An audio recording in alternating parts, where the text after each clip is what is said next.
Howdy, y'all. Bristol here. Welcome to Saturday Night Archive. Just wanted to make a little video about being grateful through endings, whether it's relationships, friendships, business partnerships, whatever have you. To kind of start off, whether things end badly or end on a good note, there's always a lesson to be learned, from the entire experience to carry forward. And recently in my life, I've come to realize that a lot of the friendships that I had were not meant to last forever. And nothing really is meant to last forever. Everything has to die. For every start, there's a finish. That is just reality.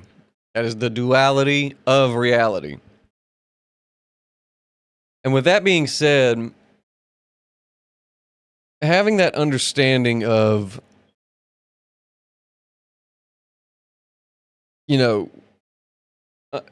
especially with friendships, I'm gonna just lean on some personal experience here, but not a trauma dump, but just to really hone in on this lesson. When I realized that nobody was responding, when I would reach out and there would be times where I would get they would not reach out first. And, say if I'm like, hey man, can I call you real fast? Just shoot the shit. And they say, no, I'm busy right now. And then, 10 minutes later, they'd be, in Discord or whatever with another group conversing. You can't be mad at that. As much as it hurts and as lonely as it is, and there's a sense of abandonment that's there. You got to realize, man, you're not meant to occupy a space in people's lives that don't want you in it. And usually that exit is silent.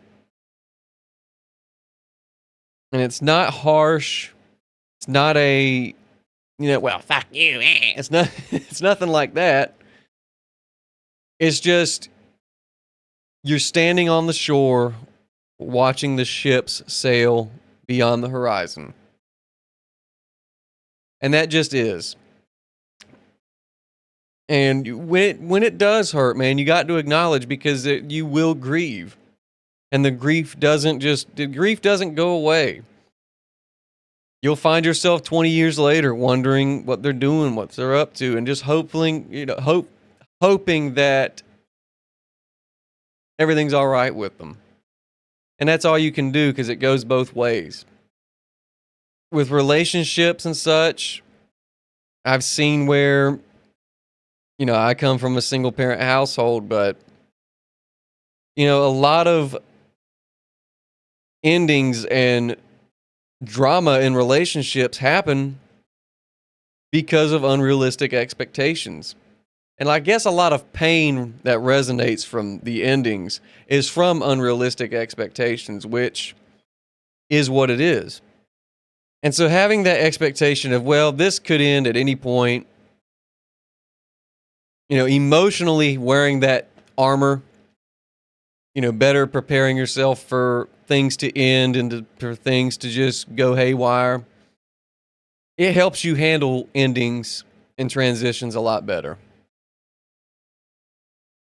But you've got to go through that pain first and to acknowledge it. And when the hurt sets in, you've got to let it hurt when it does. It doesn't mean sit there, go get in a fetal position and start crying in the corner. No, you just acknowledge it.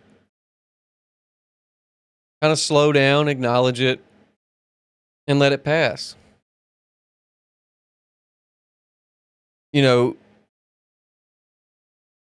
When foundations start to crumble, was there really foundations to begin with? Within the realm of parenthood, I'm not a parent, but, I come from a single parent household. A lot of dads will make kids, man, with these women, and they're just not fit for each other. Unrealistic expectations. And when a split happens, There's a freeing aspect to that. However, it needs to be said, when you bring life into this world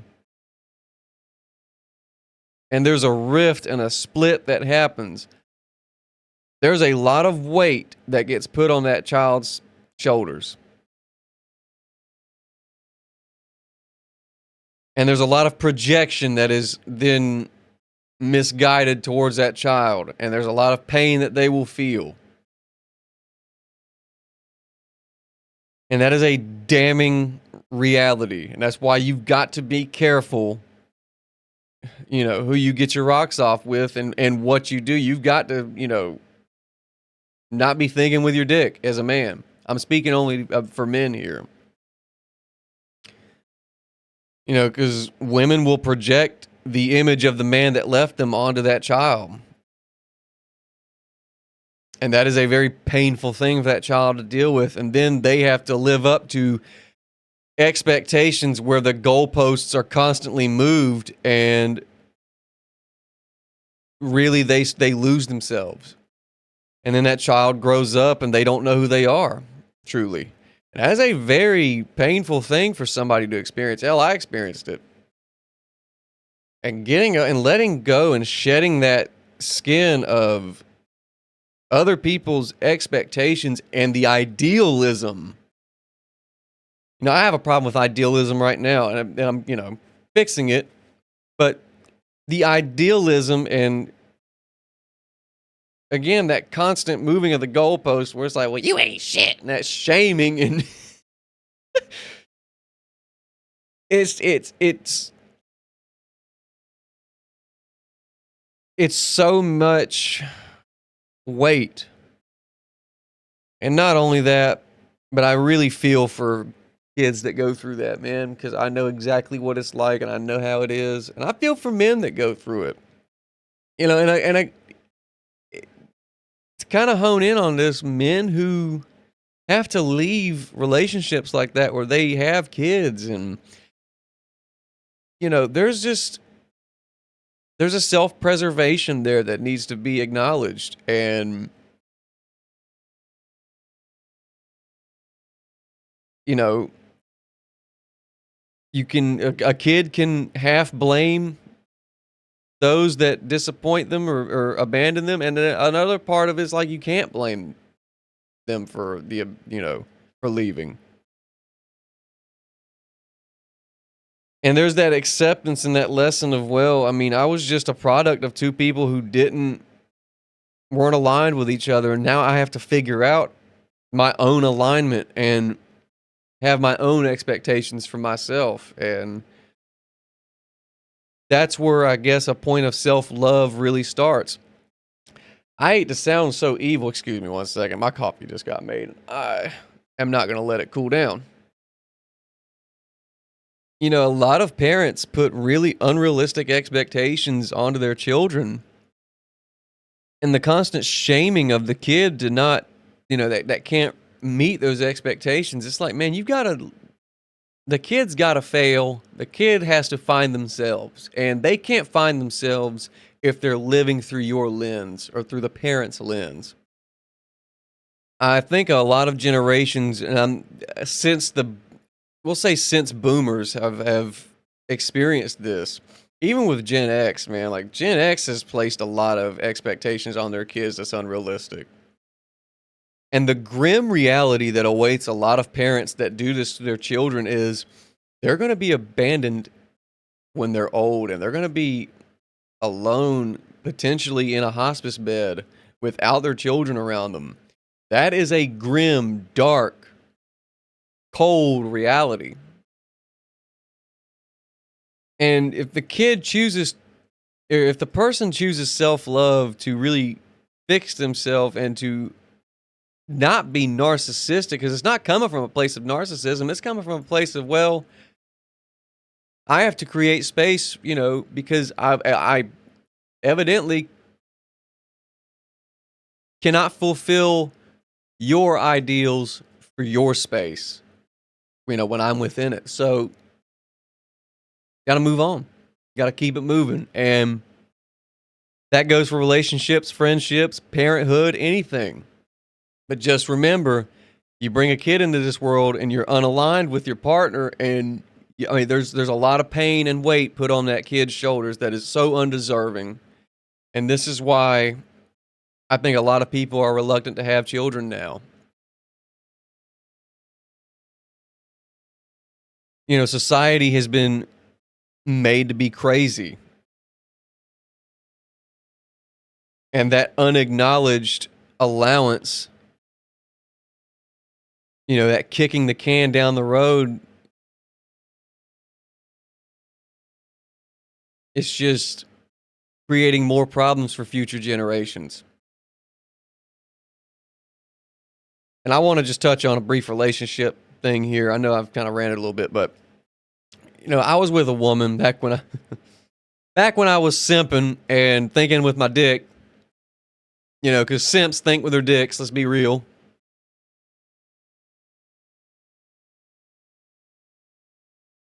A woman and I, and this is red flag alert, she had 2 children from 2 different baby daddies.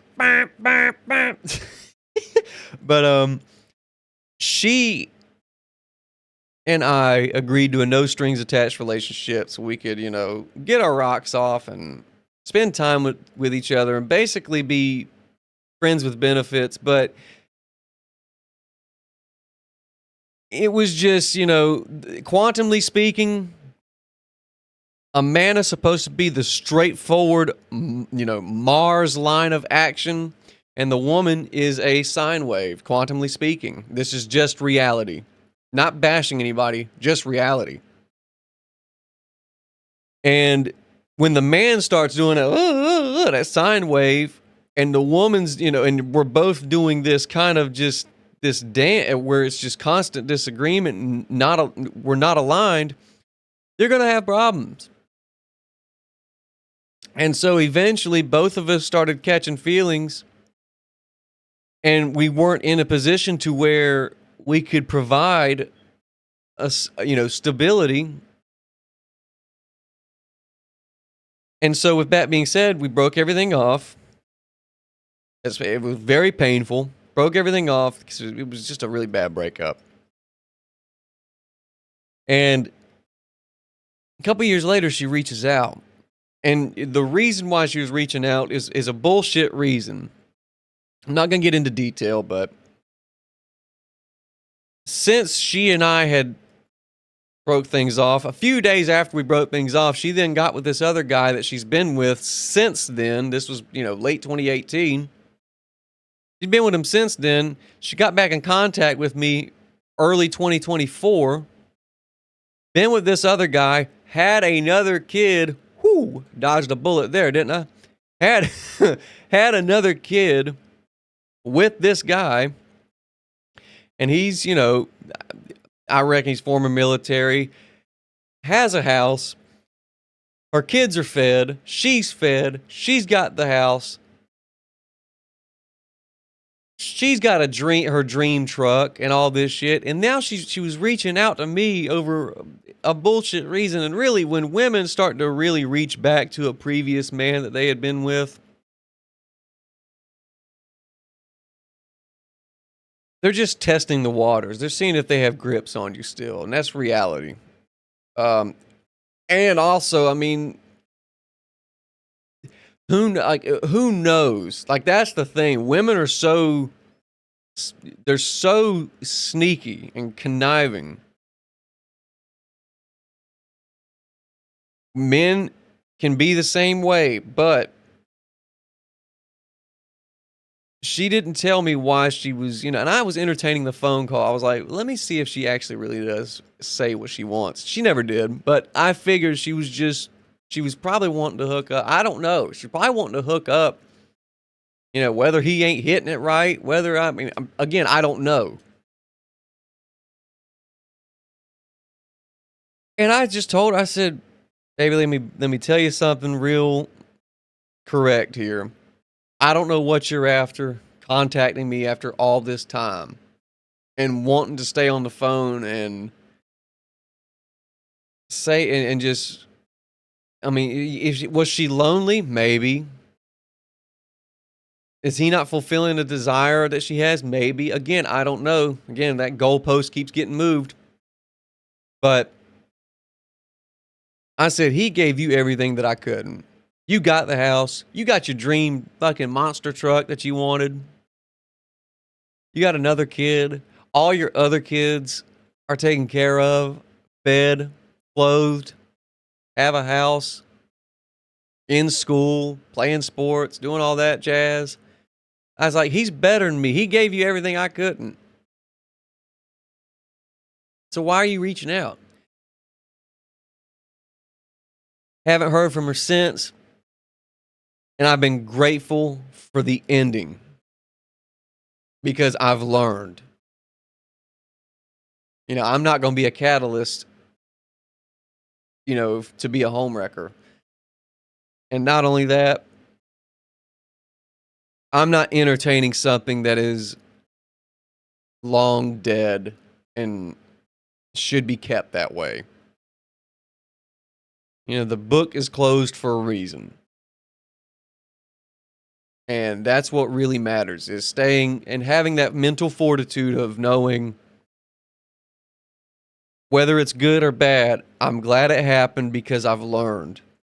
And to have that capacity and mental fortitude and really intuition to go within oneself and be like, you know what? Things didn't work out, but oh well. I've learned. I appreciate the experience, and God bless. That's really all you can do. And so, I know I've ranted a little bit longer, but I hope this helps somebody out there that's dealing with hardships. And I've seen a lot of older people in their 50s and 60s, when their parents die, how they start healing because now they can live for themselves. And it's never too late, man. It really ain't. So y'all hopefully take something from this. Peace be with you. Take care of yourselves. I'll see you in the next one.